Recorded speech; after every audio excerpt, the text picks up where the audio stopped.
If you heard soft meowing just outside a mental health clinic on a rainy Tuesday morning, would you stop to listen? Dr. Paul Renner didn't. Not at first. He was already late for his 8 a.m. session with a 6-year-old boy who hadn't spoken in over 3 months. The skies above Portland were steel gray, the sidewalks slick with rain, and the air thick with cold and silence. Paul moved like a man half awake, routine clutched in one hand, emotional exhaustion in the other. His footsteps echoed through the clinic hallway, each one heavier than the last. Ever since his son Ben left for college and cut off contact, a kind of hollowness had taken root in Paul's chest. Calls went unanswered. Birthdays passed with no texts. He told himself it was normal. Kids grow distant. But he couldn't help but wonder if he'd failed. Paul was once the kind of therapist who could make a child laugh within 5 minutes. Now he just hoped they wouldn't cry too hard. His office had lost its warmth. The once bright paintings faded, the toys dusty and still. His patients carried their trauma like invisible luggage, and he absorbed it piece by piece, day after day. That morning, he clutched his coffee like a shield as he pushed through the clinic doors, unaware that something outside was already trying to reach him. He heard it faintly at first, a sound that didn't belong to the rustling trees or the steady drizzle. A cry, high-pitched, broken, too soft to be human. He paused but brushed it off his imagination. There wasn't time for distractions, yet something tugged at him. As he approached the main building, that soft cry returned, louder now, almost desperate. It came from the bushes near the curb, a frail mewing repeated in uneven rhythms, like a voice on the verge of giving up. Paul looked around. No one else seemed to notice. He squinted toward the shrubs, unsure of what he was seeing. Then that was a tiny gray kitten soaked to the skin, one paw twisted awkwardly inside a plastic ring. It wasn't meowing anymore, just trembling, head low, eyes wide with a fear Paul recognized far too well. It was the look he saw in children who'd stopped expecting anyone to come for them. For a moment, Paul stood frozen. It had been a long time since anything pierced through his detachment. He crouched instinctively, inching closer, hand outstretched. The kitten hissed weakly but didn't move. Its fur was matted, the tiny chest rising and falling in quick, frightened pulses. The paw in the plastic ring was red and swollen. He could see the rawness of the wound, and it made something ache in his stomach. Still, he hesitated. There were rules, boundaries, responsibilities. His client, the silent boy, was waiting. Paul backed away, feeling the weight of indecision, and entered the building. The door shut behind him, muting the rain and the meow. The receptionist glanced up as Paul passed. "Your $8 is in room 2. Mom says he still isn't talking." Paul nodded, trying to refocus. The child, Nathan, sat in the small therapy room, his legs swinging off the side of a chair too big for him.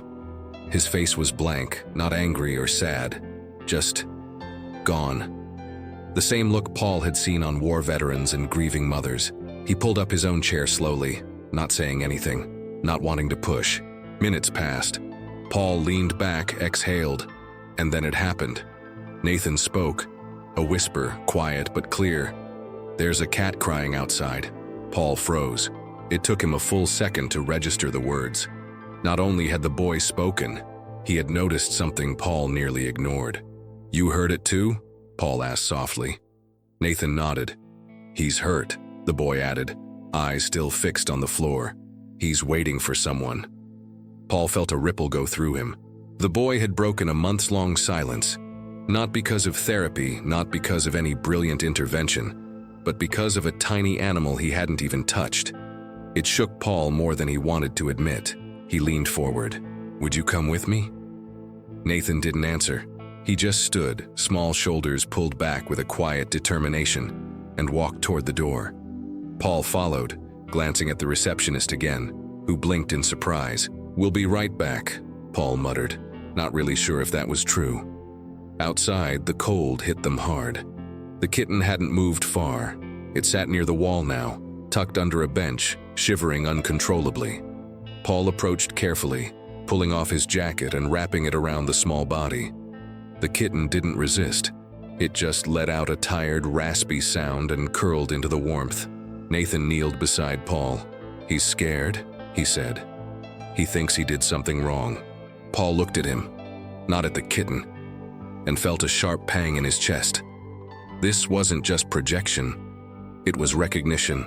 Paul had heard those exact words from a mother last month. And now, here they were again, from the mouth of a child who hadn't spoken in 91 days. Gently, Paul untangled the plastic ring from the kitten's paw. The wound was raw, but not infected. It could heal. "We'll take him inside," Paul said. "We'll fix him." Back in the office, Paul laid the kitten on a folded towel. Nathan sat beside him on the floor, watching its chest rise and fall. "Do you think he'll live?" he asked. Paul wasn't sure, but he nodded. "He has to," he replied.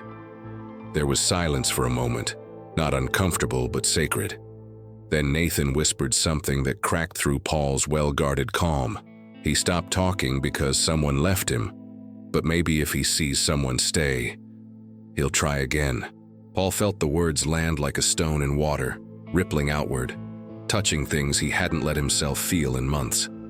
He didn't know what to say. For once, the therapist had no script, no planned intervention. He just looked at Nathan, really looked, and saw a child trying to make sense of abandonment through the eyes of a broken animal. Paul sat back, swallowed hard, and blinked against the sting behind his eyes. He hadn't cried in years. But something about this moment, this boy, this kitten, this impossible thread connecting them all, made the edges of his grief too sharp to ignore. And for the first time in a long while, he didn't try to fix it. He just stayed. Paul didn't return to his usual sessions that morning. For the first time in years, the clinic schedule didn't matter. He sat cross-legged on the floor, the towel-wrapped kitten nestled between him and Nathan. The room, usually a place of guarded silences, now felt full, not just with presence but with something else. Possibility. Nathan wasn't speaking constantly, but he no longer looked away when addressed. His fingers moved gently across the kitten's damp fur, cautious yet committed. Paul watched in quiet awe.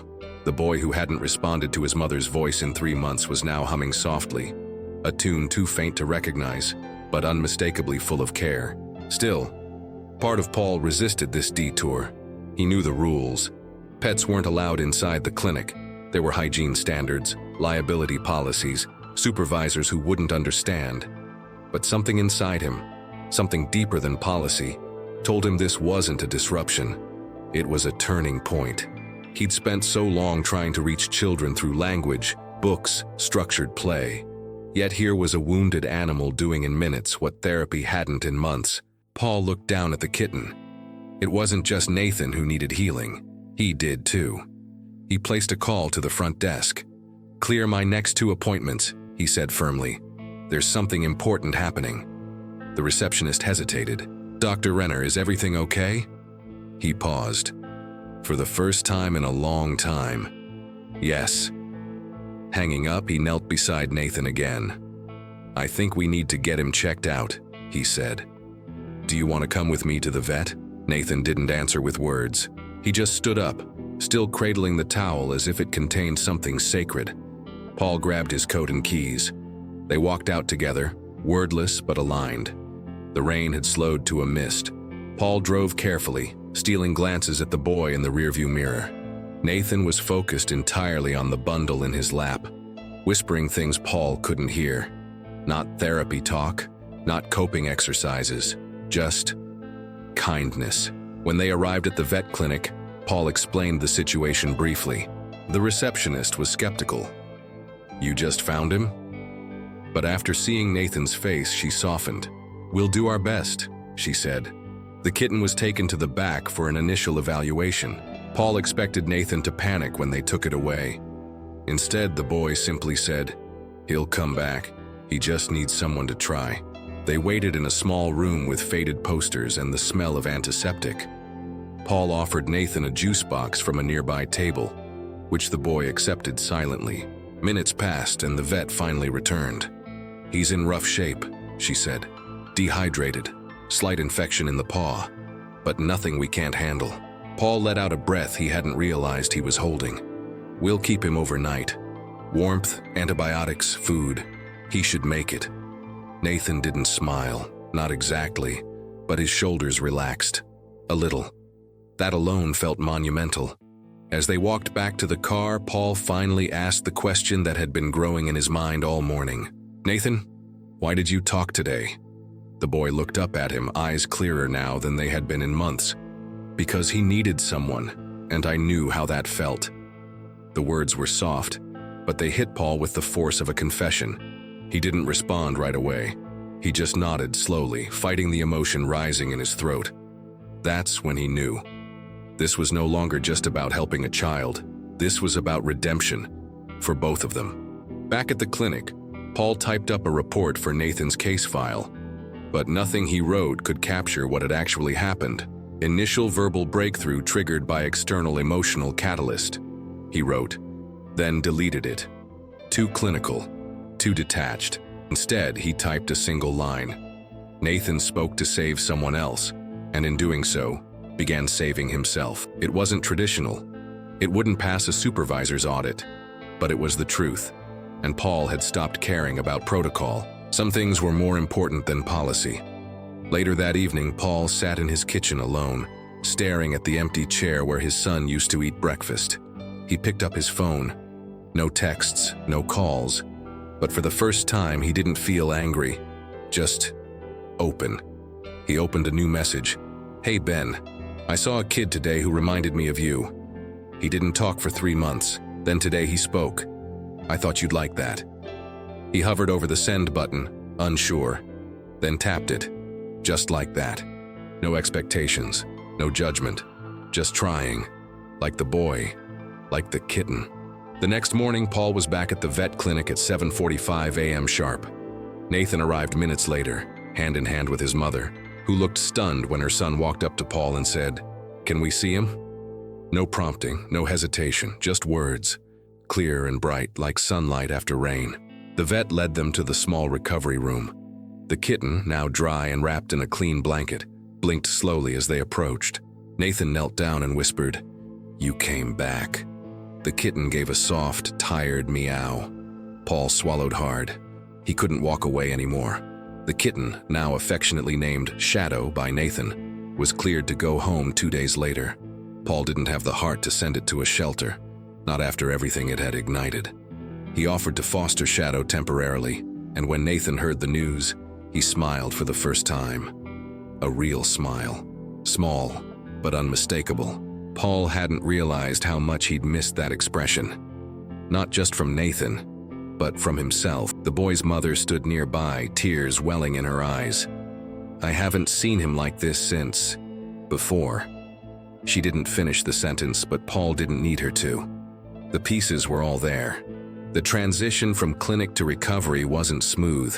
Shadow was still limping, eating only in small amounts, and flinching at sudden noises. But something remarkable began to happen. Every time Nathan visited, sometimes with his mother, sometimes just with Paul, the kitten responded. It would lift its head, push its face against Nathan's hand, and begin to purr, softly at first, then stronger, as if his presence was medicine. Paul noticed that Nathan had started bringing small things to leave with the kitten. A scarf, a drawing, a toy. Symbols of comfort, of connection. Paul documented everything, not for the records, but because he didn't want to forget. He took photos of Nathan reading to the kitten, sitting cross-legged on the floor while Shadow curled in his lap. He recorded small conversations. "Do you think cats dream?" And the way Nathan gently brushed Shadow's fur with an old toothbrush. Paul's colleagues began to notice the change. "You seem lighter," one remarked. "Something happened with that mute kid?" Paul didn't correct her. He just smiled and said, "He's not mute anymore. He just needed someone to listen without asking questions." One afternoon, during a routine checkup for Shadow, Paul sat with the vet while Nathan waited outside with his mother. "You're attached," the vet said gently, "to both of them." Paul nodded. "I didn't expect to be," he admitted. "I thought I was too far gone for this kind of emotional work." She studied him. "You're not," she said. but it took something small and broken to remind you you're still capable of mending." Paul didn't reply, but the truth of her words settled deep inside him. Sometimes healing came disguised in wet fur and frightened eyes. As Shadow improved, so did Nathan. At school, his teacher reported he had started speaking again, not just answering questions, but initiating conversations. At home, his mother sent Paul a message. "He told me he loves me for the first time since his dad left." Paul read the text 3 times before responding. He found something to believe in. "That's where it starts," the mother replied. "You gave that to him." Paul didn't correct her, but deep down he knew it was the other way around.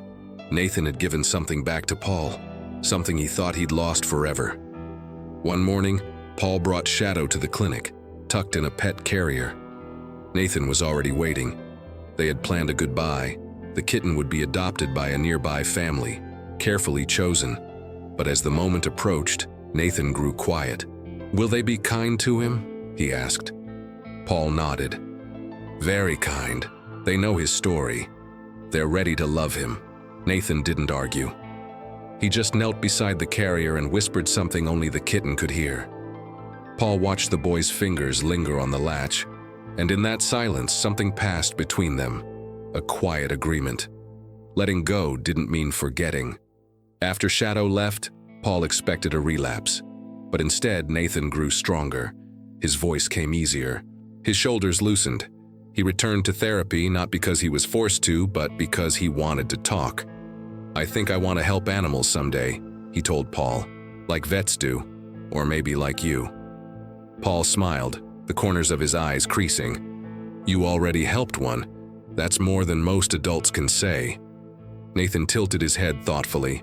"I think Shadow helped me too. I think he knew what I needed, even before I did."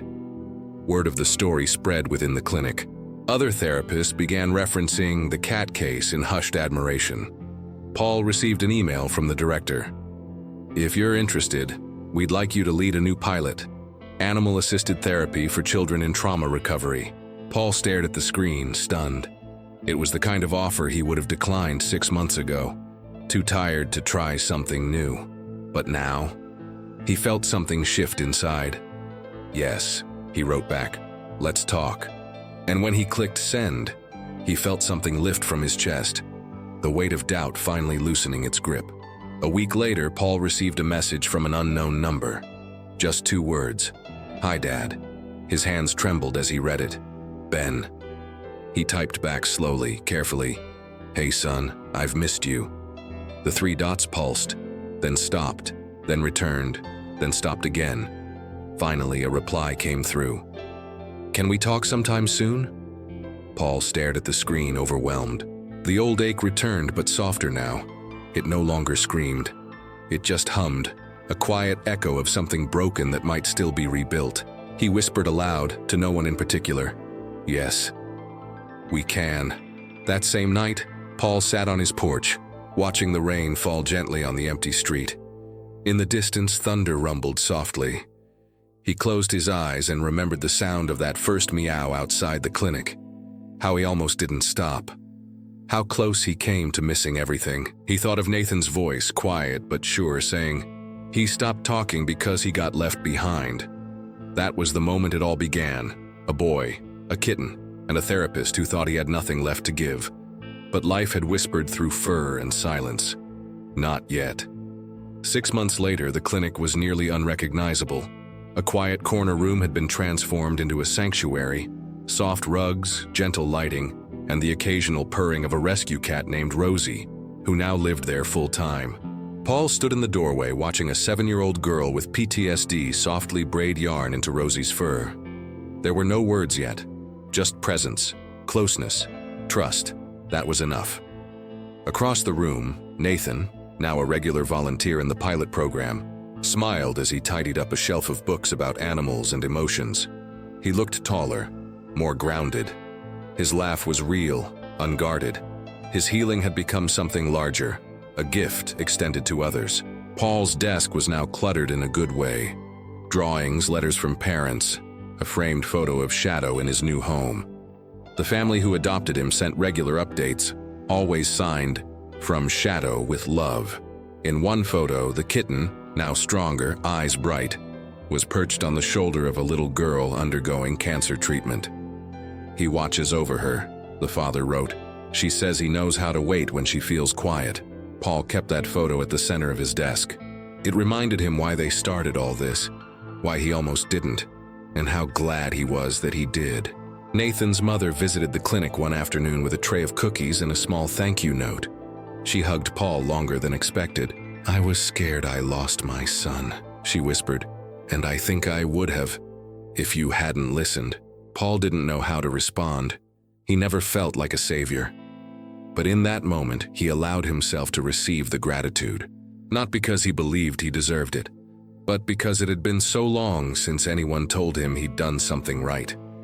Sometimes healing isn't loud. Sometimes it's a child's hand on your sleeve, or a soft meow in the cold. Word about the animal-assisted program spread quickly. The local news did a segment. Parents came in from neighboring towns. Donations began to arrive. Collars, blankets, food. Someone left a note in the mailbox. "Thank you for believing in broken things." Paul kept it in his wallet. He didn't show it to anyone. But on the days when doubt returned, when the weight of other people's pain felt too much again, he would read it and remember. This work was never about fixing. It was about standing still long enough for healing to arrive on its own terms. Ben visited that winter. He didn't call ahead, just knocked on the door one night, holding a small suitcase and a look of uncertainty. Paul opened it without a word. They stood there, father and son, in the same silence that once tore them apart. Then Ben reached into his coat pocket and pulled out a small plush kitten. "I saw this in a shop. Thought maybe you'd get it." Paul took it gently, eyes stinging. "Come in," he said. And just like that, something began again. No therapy, no lectures, just two people trying again, together. At the year-end staff meeting, Paul stood in front of his colleagues and shared the story of Shadow and Nathan. Not as a case study, but as a lesson. "I spent most of my career thinking healing came through structure," he said. "But sometimes it comes through chaos, through an accident, through a cry in the rain." The room was quiet. Several of the therapists were crying. "We didn't just save a cat," Paul continued. "We watched a child come back to life. And in the process, I think I came back too." No applause followed, just stillness, and that was enough. Nathan now came to the clinic once a week, helping other children find calm. He didn't call himself a helper. He just showed up, sat quietly, and offered what had once been offered to him. Time. He never forced words. He simply waited. And somehow, the children responded. Paul would sometimes watch from the doorway, heart full. Nathan didn't need saving anymore. He had become someone else's safe place. And Paul knew, in a way that went beyond language, that this was the boy's legacy. A silent boy once broken by absence had become a quiet force of presence. On the anniversary of that rainy Tuesday, Paul returned to the spot where Shadow had been found. The bush near the entrance, still growing, now surrounded by a small handmade sign. This is where the story began. It had been placed there by Nathan. Paul smiled and sat on the bench nearby, letting the memory settle. He remembered every detail, the cry, the hesitation, the decision to act. He realized then that so many moments in life hang on a thread. One step left or right, and none of this would have happened. But it did, and it changed everything. That night, as he locked up the clinic, Paul heard a soft meow. He turned instinctively, but there was no cat, just the wind rustling the leaves. Still, he smiled, because now he would never ignore that sound again. It wasn't just a cry for help.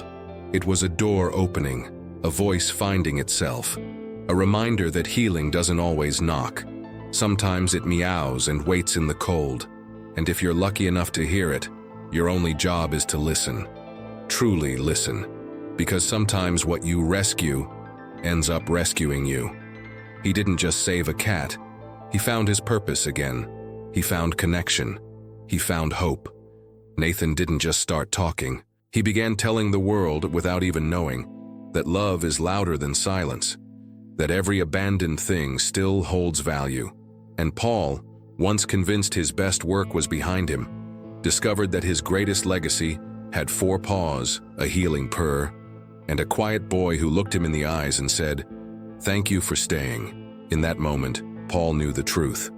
Not all miracles arrive with thunder. Some arrive with rain, and the courage to stop and listen.